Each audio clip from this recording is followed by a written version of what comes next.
श्री कृष्णा, जय माता जी। मैं अब आप लोगों को कार्तिक मास की तीसरी अध्याय की कथा सुनाने जा रही हूँ। ध्यान से सुनिए।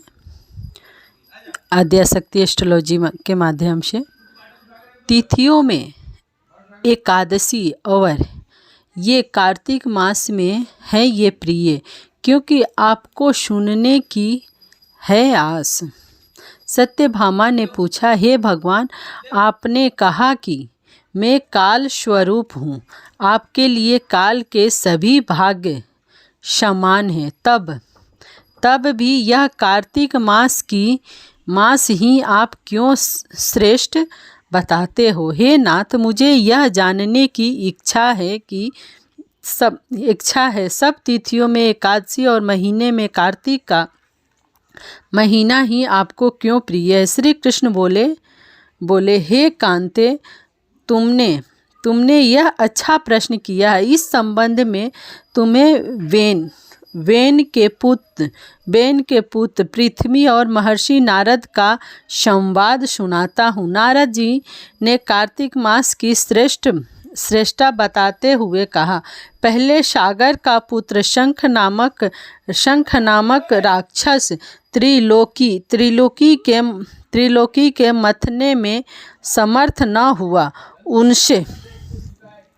उसने संपूर्ण देवताओं को जीतकर स्वर्ग से निकाल दिया तथा इंद्र आदि संपूर्ण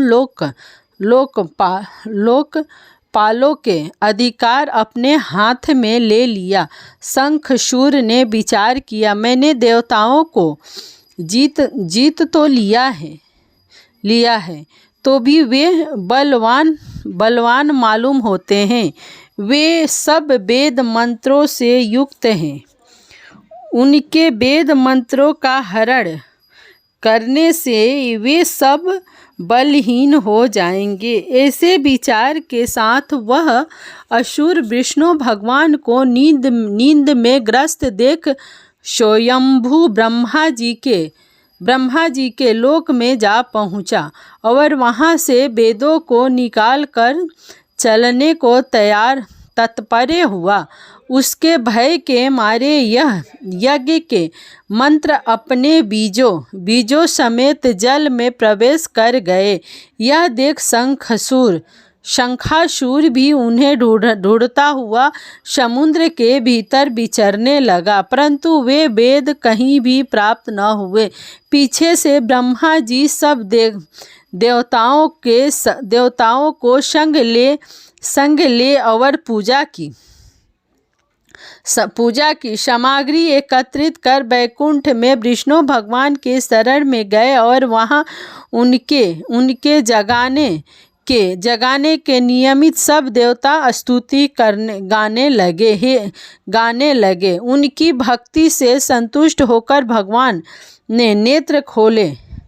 विष्णु भगवान उनसे कहने लगे, हे देवगण, मैं तुम्हारे कीर्तन पूजा आदि से प्रसन्न हुआ हूँ। आप लोगों की मनोकामना पूर्ण करूँगा, यही वर देता हूँ। अश्विन शुक्ल पक्ष की एकादशी से देव उठनी एकादशी तथा प्रहर भर रात्रि रहे, तब से जो मनुष्य तुम्हारी तरह मेरा गुणगान करेंगे, वे मुझे प्रसन्न कर मुझे प्राप्त होंगे। पाद अर्ध आचमन आदि जो तुम मेरे निमित्त लाए हो, वह अंत गुणों होते हुए भी तुम्हारे सुख के कारण होंगे। शंखासुर जिन वेदों को हर लाया है, वे सब जल में स्थिर हैं। मैं शंखासुर को मार कर उन्हें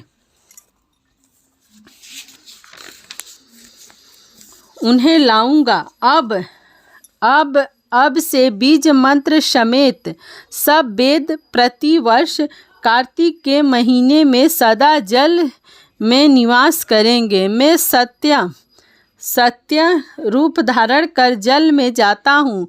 तुम भी संपूर्ण मुनियों को लेकर मेरे संग आओ।